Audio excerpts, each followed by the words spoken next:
Olá, bom dia. Sejam bem-vindos a mais um programa 15 Minutos com Julie Costa. Transmitido simultaneamente pelo canal 10 Cabo Frio TV e pela equipe 15 Minutos, um jornalismo independente feito para você. E justamente, hoje a gente tem a abertura do apoio cultural. Você que apoia o jornalismo independente, você que é microempresário, você que quer ter uma oportunidade de divulgar sua marca com o jornalismo independente, temos, a partir de hoje, é só deixar o contato ou entrar em contato pela nossa página, tá? E a gente vai entrar em contato e possibilitar a inclusão digital. Hoje a gente está tendo o apoio cultural da América Consultoria. A América Consultoria é uma agência de desenvolvimento web. Ela habilita as empresas na internet e pode servir para você justamente nesse período de pandemia. E hoje eu trago como convidada especial a doutora Joana Novas. Ela que é psicanalista e professora da UVA, Universidade Veiga de Almeida, aqui no Rio de Janeiro. Bom dia, professora, seja bem-vinda ao 15 Minutos com Julie Costa. Bom dia, Julie, é um prazer estar aqui. Eu que há tantos anos trabalho aí sobre essa temática, do culto ao corpo, sociedade, consumo, e, enfim, toda a dose aí de sofrimento, que pode gerar não insatisfação com a própria aparência. É sempre uma alegria poder falar um pouquinho sobre isso. Que é um tabu tão grande, né?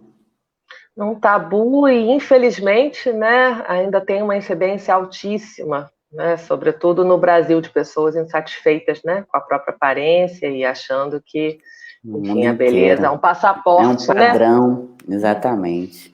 Doutora, eu sempre trago aqui, no 15 Minutos, pessoas com propriedade de causa para falar sobre a pauta. E hoje, a pauta é essa, transtorno alimentar e a gordofobia. E nada melhor do que você para falar, justamente sobre essa pauta. Se apresenta um pouco para o pessoal te conhecer. Bom, eu sou professora, e sou pesquisadora há mais de 20 anos, coordeno um núcleo chamado Núcleo de Doenças da Beleza, na PUC-Rio, além da Veiga também tem essa outra inserção no mundo acadêmico, e é um espaço voltado, além da pesquisa, nessa área de transtorno alimentar, enfim, dismorfias corporais, ou seja, pessoas que estão, de alguma maneira, com alguma insatisfação relacionada à imagem corporal.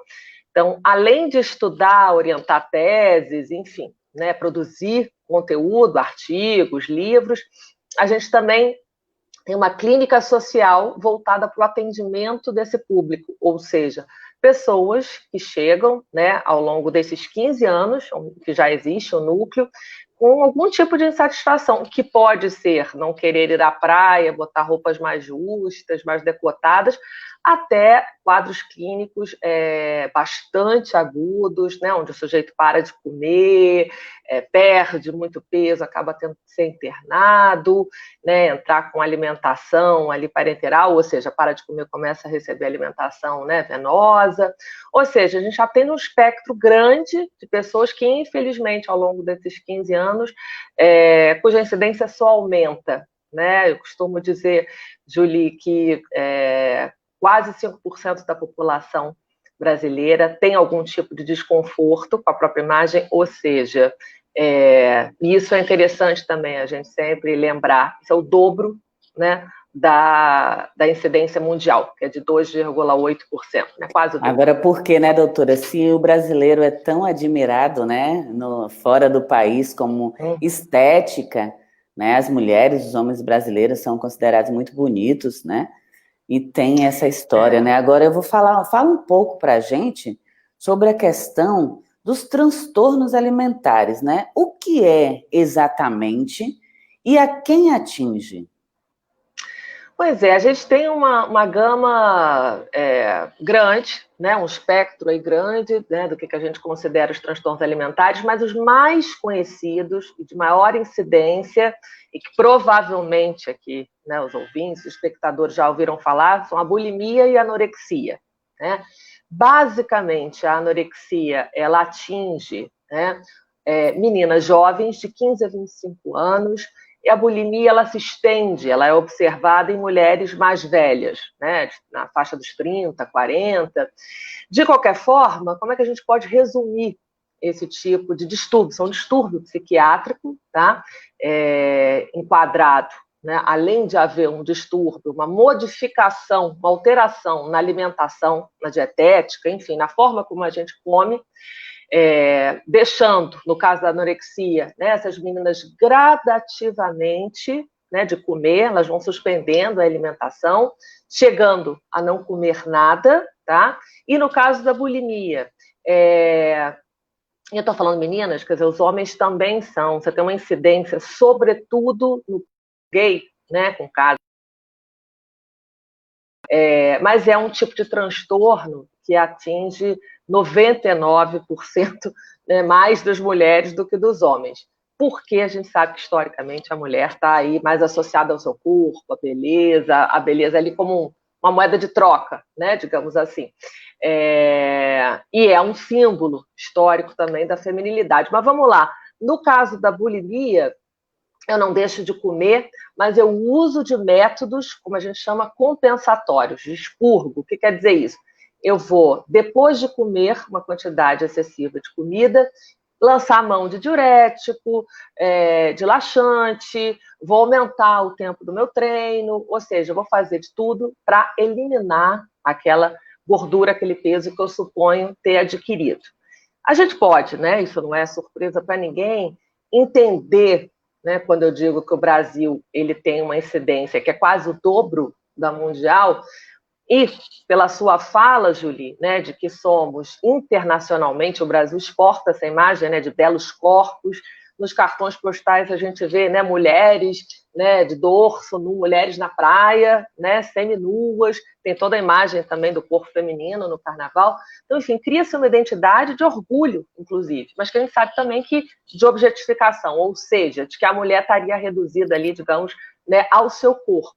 Então, isso, digamos assim, são fatores culturais, sociais que contribuem na hora que as nossas meninas, as jovens, né, cada vez mais cedo, vão construindo, digamos assim, formando a própria imagem corporal, a sua identidade, a sua percepção, né, do que é ser mulher, basicamente. Eu falei aqui, só para deixar claro, né, que os rapazes, né, falei a questão da vigorexia, a vigorexia, vulgarmente, ela é entendida como anorexia com sinal trocado. No caso também influi, né, o que você quis dizer, né, que essa aparência internacional, essa imagem internacional que o brasileiro tem, né, sobre os corpos esculturais que vai para a mídia, se orgulham, isso também afeta no psicológico das pessoas que sofrem com esses tipos de transtornos. No caso, porque não conseguem atingir aquele padrão de beleza que é o tão almejado e tão querido, desejado pela população, né, no caso. Julie, virou um sintoma social, sabe? Virou um sintoma social. E os homens também, isso é interessante falar. Os homens também sofrem. Como é o nome o que a senhora estava falando? Pois é, eu mencionei aqui brevemente, só para as pessoas entenderem, a vigorexia, que é um outro tipo de transtorno da imagem corporal, a gente chama de dismorfia, né? Quando o sujeito se vê deformado, vulgarmente falando. Se na anorexia a menina sempre se vê gorda, por mais magra que esteja, na vigorexia o rapaz sempre se vê muito magrinho, né, como a gente chama assim, churreado, e está sempre, né, malhando e fazendo uso de uma dieta para hipertrofiar, para aumentar o volume, sobretudo o volume da massa magra, né, dos músculos. Então, a gente chama também a vigorexia de síndrome de Adonis. Essas são as mais comuns, Julie. A gente ainda tem outros tipos de transtorno alimentar, tipo ortorexia, que, aliás, está até bem em voga, né? As pessoas que hoje em dia estão muito preocupadas, a procedência da comida, se é orgânico, de onde vem, aliás, isso Estão é se bastante cuidando comum, mais, né? no caso, né? Com muita consciência também, né? Tá criando Exatamente, a consciência. composição, isso. É a Então, minoria ainda, mas está começando. Agora, doutora, fala com a gente sobre o aumento dos transtornos, né, alimentares na pandemia. Por quê? Porque eu sou ativa nas redes sociais, todo mundo sabe, quem me acompanha, e tenho vários amigos, né, virtuais ou que eu conheço, que tiveram transtorno. Tanto uns que emagreceram e outros que reclamaram que engordaram durante a pandemia. A pandemia teve efeito, o quê? No psicológico? Como é que acontece isso na cabeça das pessoas? Julie, sobretudo, quem quarentenou, como eu costumo dizer, né? Quem teve esse privilégio, não deixa de ser um privilégio, tá? Só para a gente não achar que está todo mundo confinado em casa, mas o que a gente observou é um aumento, tá? Um aumento desses distúrbios na alimentação. O que a gente entende por distúrbio? Uma alteração, tá? Ou perda, né, de apetite, ou um apetite excessivo, sobretudo em relação a alimentos que vão acalmar o sujeito. Portanto, carboidratos, doces, né, que tem esse efeito. E por que isso? Porque na pandemia, de uma maneira geral, tá, o que a gente observa foi um aumento dos transtornos de ansiedade generalizados, causados pelo quê?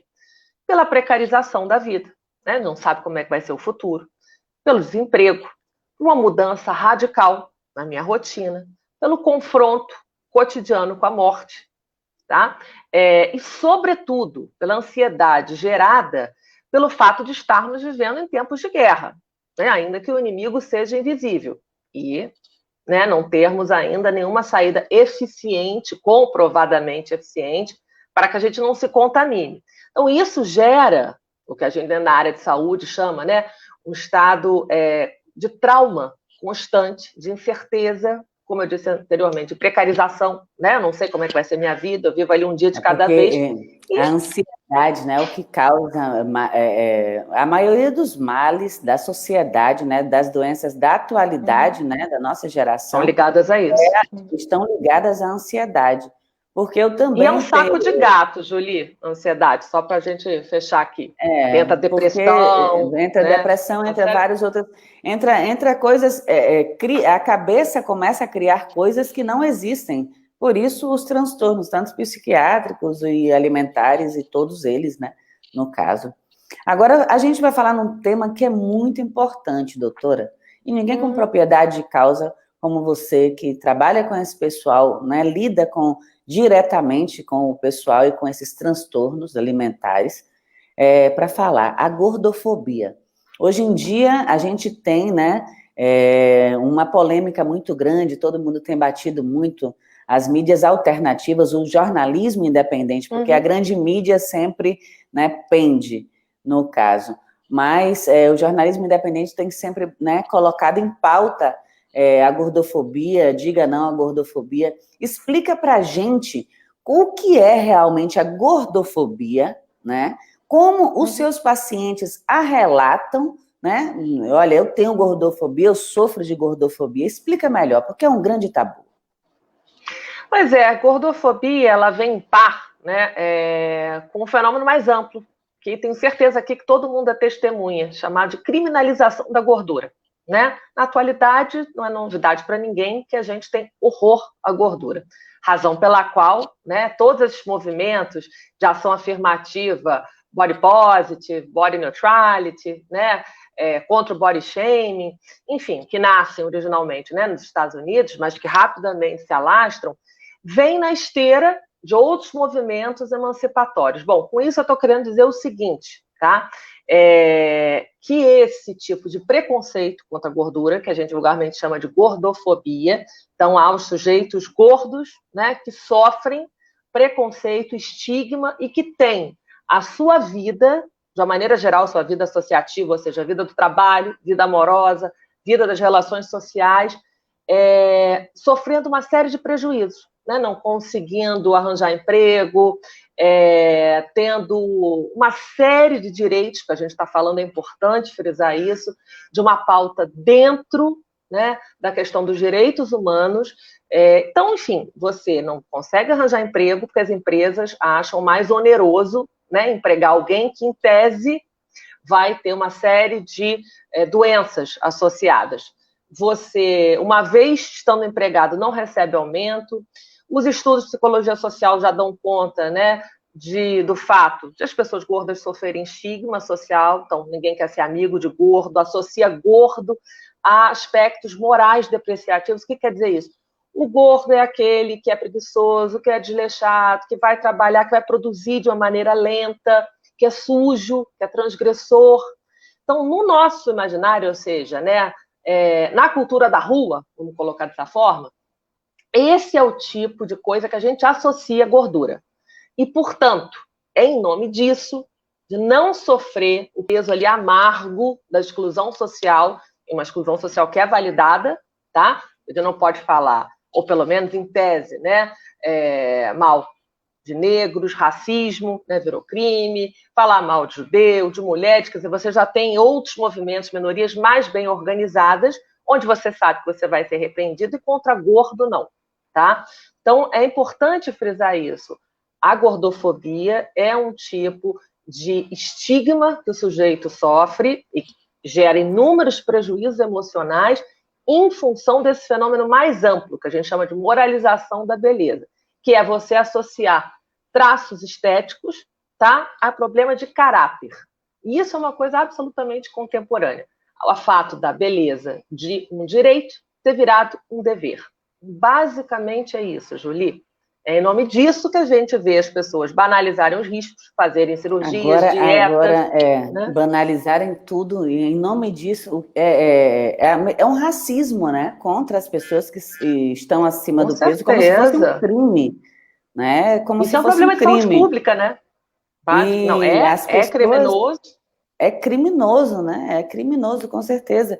E isso leva as pessoas também à depressão, leva à busca da beleza exacerbada, dos altos riscos e até a óbitos, morte, né? Vários óbitos. Vários óbitos, né? Muito muito complicada essa questão. A gente vê que hoje em dia tem muita gente falando, é bullying, é isso, é aquilo, é uma geração mimimi. Não é uma geração mimimi, gente. A pessoa... Mimimi porque não te atinge, né? Porque não te atinge. Que não te atinge, exato. Aí é mimimi. Né? Aí é meio mimimi mesmo, porque realmente... É um problema de saúde pública, Julie. É um problema na pauta de direitos humanos pública. E saúde pública. É importante frisar isso. Isso. Doutora... Não está só em consultório particular. Com certeza. É um problema social. É um problema social e mundial, né, no caso. Certamente. E mundial. Agora, aqui no Brasil, como tudo é modinha, né, quando vira modinha discriminar certo tipo de pessoa, certo tipo de coisa, né, aqui tudo vira modinha, só não vira modinha o respeito, né, ao próximo. Doutora, aqui é 15 minutos com Julie Costa, é aquele jornalismo independente, é aquele jornalismo dinâmico, tá? A gente já está em 18. Eu vou pedir para você fazer as considerações finais, deixar a sua mensagem para quem sofre, onde procurar, qual tipo de médico deve procurar. Fala com a gente. Bom, então acho que a primeira coisa, né, para tornar as pessoas pelo menos mais conscientes, né, quando elas forem buscar ajuda, se conhecerem alguém, né, que no entorno, né, que elas percebam que estejam com esse tipo de sofrimento, é saber, né, que essas pessoas precisam de um atendimento multidisciplinar, ou seja, né, um acompanhamento psiquiátrico, psicológico e nutricional. Esse tratamento ele pode ser buscado normalmente, né, nos serviços de psicologia aplicado das universidades, é uma indicação que eu dou, né, porque aí você tem esses serviços espalhados em todas as universidades do Brasil, obviamente que, né, que tiveram um departamento de psicologia, e muitas vezes também nos hospitais, né, procurar dentro do setor de psiquiatria, que também oferece atendimento psicológico e psiquiátrico para essa população. Especificamente, né, aqui no Rio, você tem, além do Núcleo de Doenças da Beleza, você tem na UFRJ, né, um serviço na Santa Casa, né, 2 serviços bastante tradicionais, digamos assim, no atendimento de pessoas com transtorno alimentar e dismórfico corporal. Então, é importante saber que essas pessoas precisarão também ser medicadas, né, tomando antidepressivo, fazendo um acompanhamento ali justo, para que esse quadro não se agrave ainda mais, e como a gente disse aqui, Julie, você, né, chegue a óbito, digamos assim, né, no auge do desespero, essas moças já tentam contra a própria vida. Então, acho que deixar esse alerta aqui, para as pessoas buscarem. Doutora. Né, buscarem ajuda e cuidarem, né, de si, porque realmente se a gente não se cuidar, não cuidar de si próprio, ninguém vai cuidar para a gente. Doutora, eu te agradeço em nome da equipe 15 Minutos, o Wendel, que faz parte da equipe 15 Minutos, que te trouxe como convidada, ele está trabalhando nesse momento, sabe que nós somos apartidários e cada um tem, né, as suas próprias atividades, mas ele vai assistir a entrevista com certeza. E te agradeço também em nome do Canal 10, Cabo Frio TV, e muito obrigada mesmo pela entrevista e pelo esclarecimento. Julie. É sempre muito bom poder, né, alertar e conscientizar as pessoas. Foi um prazer. Obrigada. Me aguarda nos bastidores que eu já volto contigo. Vou encerrar com o pessoal. Bem, galera, esse foi mais um 15 Minutos com Julie Costa. Jornalismo independente de verdade, apartidário. Aquele que vem trazer os fatos, né, e combater as fake news para você. E justamente eu quero falar com o pessoal, né, do Canal 10, o pessoal de Cabo Frio aqui na região dos Lagos, para fortalecer esse jornalismo e assinar o Canal 10 Cabo Frio TV. Ele tem várias, além do 15 Minutos com Julie Costa, temos também o programa da Amauri, temos Notícias Etc., temos o programa Política, o do João, entre outros, de entretenimento e informação para vocês. Nos siga nas redes sociais, Equipe 15 Minutos, Equipe 15 Minutos e Canal 10 Cabo Frio TV. E você que quiser também ter sua logomarca apoiando o jornalismo independente, é só entrar em contato através das nossas redes sociais ou deixe seu número que a gente entra, tá bom? Um grande abraço, muito obrigada pela audiência e vamos compartilhar para que essa informação chegue a mais pessoas. Fui, hein? 15 Minutos com Julie Costa. Jornalismo independente de verdade.